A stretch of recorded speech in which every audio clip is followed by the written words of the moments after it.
Nagsiluwas na ang mga main character. Yan ang hirit ng mga netizens sa mga pasaherong babiyahe galing sa kani-kanyang probinsya mula sa mahaba-habang bakasyon. Ayon pa sa Land Transportation Franchising and Regulatory Board o LTFRB, nasa high alert ang pagtaas ng bilang ng pasahero, kung saan dagsana sila sa iba't ibang terminal dahil sa Christmas at New Year break. Dito nagbahagi din ang mga pasahero ng kanilang karanasan sa naging biyahe sa pagpasok ng taon. Okay naman.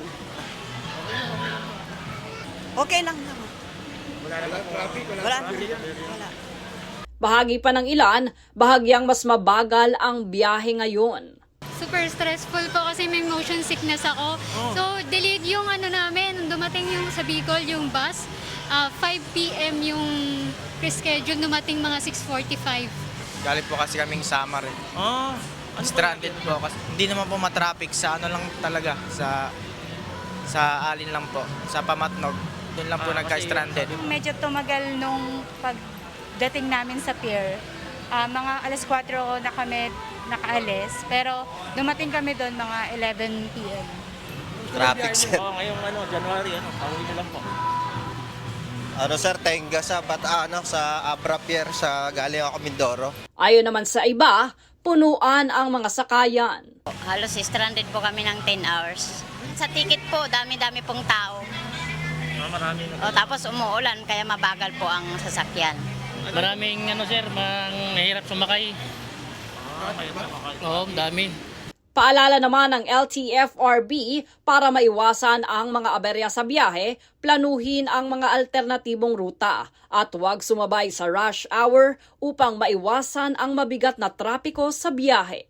Jade Buhoy, nag-uulat para sa Golden Nation Network. Kasalukuyan ngayon tinitignan ng Philippine National Police ang posibilidad na koneksyon ng 1.5 billion pesos smuggled cigarette sa Malabon sa kaparehong items sa Batangas City. Ito ay matapos na masamsam ng pulisya nitong bisperas ng bagong taon ang unregistered na produktong tabako sa isang cargo facility sa Malabon, kung saan 3 individual ang naaresto bunsod ng kakulangan sa dokumento. Bagaman naging matagumpay ang operasyon, maaari nila itong magpahiwatig ng mas malawak na smuggling network sa bansa.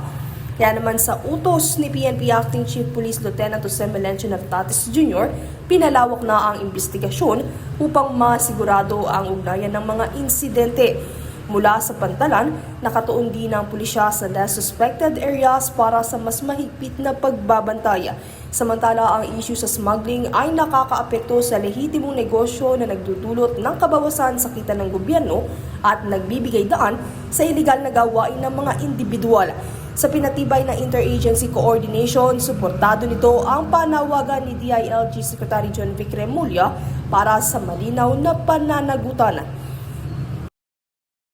Princess Castro, nag-uulat para sa Golden Nation Network.